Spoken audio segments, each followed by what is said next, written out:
Mortgage loans, business loans సులభంగా government private banks నుండి ఇప్పించబడును. 10 ఏళ్ల తర్వాత ఉద్యోగం ఊడినాక ప్రజలు వంగబెట్టి దంచినాక ఈ సన్నాసులకు తెలంగాణ తల్లి గుర్తొచ్చింది. అక్కడ తెలంగాణ తల్లి పెడితే బాగుంటుందని, మనకేమో ప్రజలకేమో తెలంగాణ తల్లిని పెట్టాలంటున్నాడు. ఆయననేమో మా అయ్య పోతే మా అయ్య విగ్రహం పెట్టుకుందాం అనుకున్నాం, రాజీవ్ గాంధీ విగ్రహం ఎట్లా పెట్టారు అంటాడు. అందుకే తెలంగాణ తల్లి అంటే సోనియమ్మ కనిపించే తెలంగాణ తల్లి. ఆమె జన్మదినం డిసెంబర్ 9 నాడు, తెలంగాణ రాష్ట్ర ప్రకటన డిసెంబర్ 9, 2009 నాడు కేంద్ర ప్రభుత్వం మన్మోహన్ సింగ్ గారి నాయకత్వంలో చిదంబరం గారు ప్రకటన చేసింది. అక్కడ ఇక్కడ కాదు, ఈ రాష్ట్ర పరిపాలనను అందిస్తున్న సచివాలయం లోపట, బయట ఎక్కడో కాదు, సచివాలయం లోపట డిసెంబర్ 9 నాడు తెలంగాణ తల్లి విగ్రహం పెట్టే బాధ్యత మేము తీసుకుంటాం. ఈ సన్నాసులు 10 ఏళ్ళ అధికారంలో ఉన్న తెలంగాణ తల్లి విగ్రహం పెట్టలే. 10 నెలల లోపలనే తెలంగాణ తల్లి విగ్రహాన్ని పెట్టి ఆ తెలంగాణ తల్లికి నిజమైన వారసులమని నిరూపించుకునే బాధ్యత ప్రతి కాంగ్రెస్ పార్టీ కార్యకర్తదని నేను చెప్పదలుచుకున్నా. అందుకే మిత్రులారా, ఇవాళ మనం రైతు రుణమాఫీ చేస్తే రైతులను రెచ్చగొట్టాలని వాళ్ళ కార్యకర్తలు రైతుల ముసుగులో ధర్నాలు చేస్తారు.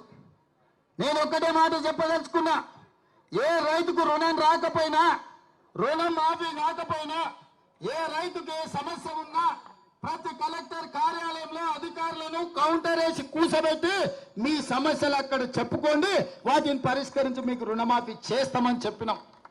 ఆల్రెడీ మా ఆర్థిక మంత్రి బట్టి విక్రమార్క గారు నేను 18,000 కోట్ల రూపాయలు వ్యవసాయ శాఖ ఖాతాలో వేసినాం. అక్కడి నుంచి ప్రతి రైతుకు పంపించండి.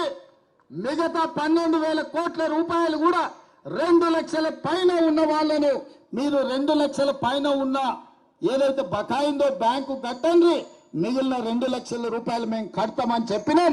మా రెవెన్యూ మంత్రి గారు కూడా మాట చెప్పిండ్రు.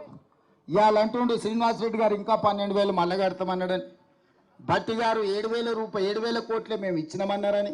అన్ని తప్పుడు రాతలు, కారు కూతలు. అందుకే రైతులకు నేను ఒక్కటే మాట చెప్పదలుచుకున్నా, రోడ్డు ఎక్కాలెందుకు, ధర్నా చేయాలెందుకు, మీకు ఆ కష్టం ఎందుకు వచ్చింది? 6 నెలల లోపల 31,000 కోట్ల రూపాయలతోటి 2 లక్షల వరకు రైతులకు రుణమాఫీ చేస్తామని 15 ఆగస్టు లోపల చేస్తామని మాట ఇచ్చిన మేము 18,000 కోట్ల రూపాయలు చెల్లించినాం. బ్యాంకులలో నగదు అందుబాటులో పెట్టినాం, మిగతావి కూడా మాఫీ చేస్తామన్నాం.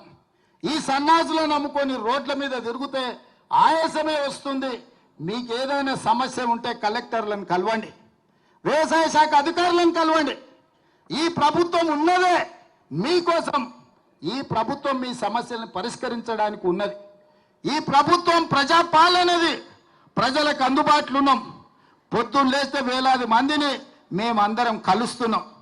నేను అడుగుతున్న ఇవాళ తెలంగాణ సమాజాన్ని, ఎన్నడైనా 6 నెలలకు ఒక్కసారైనా కేసీఆర్ ముఖం చూసినారా? ఫామ్ హౌస్లో బోర్లో వండుకునేటోడు ఇవాళ రోజుకు 18 గంటలు నేను మా మంత్రులు గ్రామాలు తిరుగుతూనే ఉన్నాం కదా, వచ్చిన వాళ్ళనల్లా కలుస్తూనే ఉన్నాం కదా, మీ సమస్యలు వింటూనే ఉన్నాం కదా, మీ సమస్యలు పరిష్కరిస్తూనే ఉన్నాం కదా. మీరు ధర్నా చేయాల్సిన అవసరం ఏముంది? నిరసన తెలపాల్సిన అవసరం ఏముంది? ప్రభుత్వం విననప్పుడు, ప్రభుత్వం మీ మాట ఏం జరుగుతుందో కనుక్కోనప్పుడు మీరు నిరసన తెలపొచ్చు, ధర్నా చేయొచ్చు, రాస్తా రోకో చేయొచ్చు.